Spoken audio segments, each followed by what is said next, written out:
ఈరోజు భోగాపురం ఎయిర్పోర్టు ఓపెనింగ్కి దేశ ప్రధాని నరేంద్ర మోడీ గారు వచ్చారు. ఇందులో అందరూ మాట్లాడారు.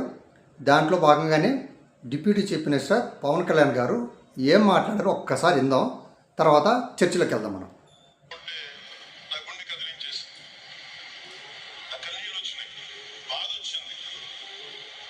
దేశం కోసం కష్టపడే వారికి అలాంటి ప్రధానమంత్రి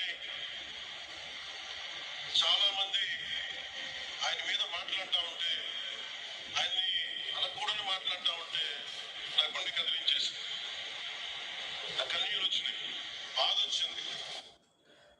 సార్, మీరు కన్నీళ్ళు వచ్చినాయి, బాధ వచ్చిందని చెప్తున్నారు. లక్షలాది తల్లిదండ్రులు వాళ్ళ కన్నీళ్ళు కాదా? నీట్ పేపరు జెరాక్స్ షాపులో దొరుకుతుంటే ఏం ప్రభుత్వం అనుకోవాలి మిమ్మల్ని? 1. రెండోది, పెట్రోల్ రేట్లు ఆకాశాన్ని దాటుతున్నాయి. మరి ఆ రోజు బాధ ఇంతమంది జనాలకు బాధ అనిపిస్తుంటే మీకు బాధ అనిపించలేదా?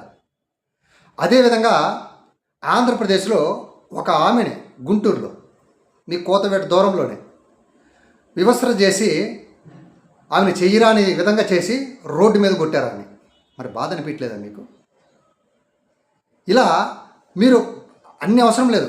ఒక ఒక ఒక చిన్న సూపర్ మార్కెట్కి ఈ మీ మీ డిప్యూటీ చీఫ్ మినిస్టర్ ఆ పదవిని మీ ఉన్న లెగసీని మొత్తం వదిలిపెట్టేసి ఒక కామన్ పర్సన్గా ఒక సూపర్ మార్కెట్కి వెళ్ళి ఒక 10 వస్తువులు కొనండి. మీకుండే 10,000 రూపాయల జీతంతో ఒక వస్తువు కొనండి, ఒక 10 వస్తువులు కొనండి.